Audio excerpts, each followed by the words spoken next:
இந்த உயிர்ப்பு பெருவிழா நமக்கு உணர்த்துகின்ற செய்தி என்ன? இந்த ஆங்கிலத்தில் இந்த உயிர்ப்பு பெருவிழாவிற்கு ரெசரக்ஷன் என்று சொல்லுகிறார்கள், உயிர்ப்பு. அதே வேளையிலே ரெசிசிட்டேஷன் என்ற ஒரு வார்த்தையும் இருக்கிறது. இந்த ரெசரக்ஷன், இந்த ரெசிசிட்டேஷன் என்ற வார்த்தைக்கு என்ன வித்தியாசம் இருக்கிறது? யாருக்காவது தெரிஞ்சா சொன்னீங்கன்னா உடனே பிரைஸ் கொடுத்துடுவேன். ரெசரக்ஷன் அப்படின்னா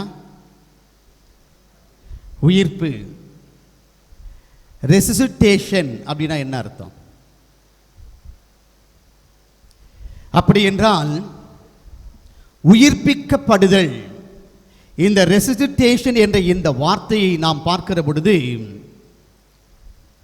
இறந்து போன லாசரை ஆண்டவர் உயிர்த்தெழ செய்தான். 12 வயது சிறுமி இறந்த பொழுது அந்த சிறுமியை உயிர்த்தெழ செய்தான். அதாவது மனிதர்கள் இறந்து போனவர்களை மீண்டுமாக உயிர் கொடுத்து உயிர்ப்பித்தார் ஆண்டவர். அப்படி என்றால் இந்த இறந்து உயிர்ப்பித்த மனிதனுக்கு மீண்டுமாக இறப்பு இருக்கிறது. அந்த உயிர்த்தெழுந்த மனிதன் மீண்டும் இறக்க அவன் இருக்கிறான். எனவேதான் இதை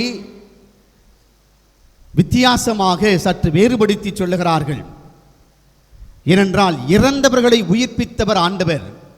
ஆனால் இந்த ரெசரக்ஷன் என்று சொல்லுகிற பொழுது ஆண்டவர் உயிர்த்து விட்டார். இனி இந்த உயிர்த்த ஆண்டவர் இயேசு கிறிஸ்துவுக்கு சாவு என்பதே கிடையாது. ஏனென்றால் சாவுக்கு சாவுமணி அடித்தவர், சாவினுடைய கொடுக்கை ஒடுத்துவிட்டு இன்று வெற்றி வீரராக அந்த கல்லறையை, பாறையை பிளந்து இன்று ஆண்டவர் நம்மை மீட்பதற்காக அவர் உயிர்த்தெழுந்திருக்கிறார். அன்புக்குரியவர்களே,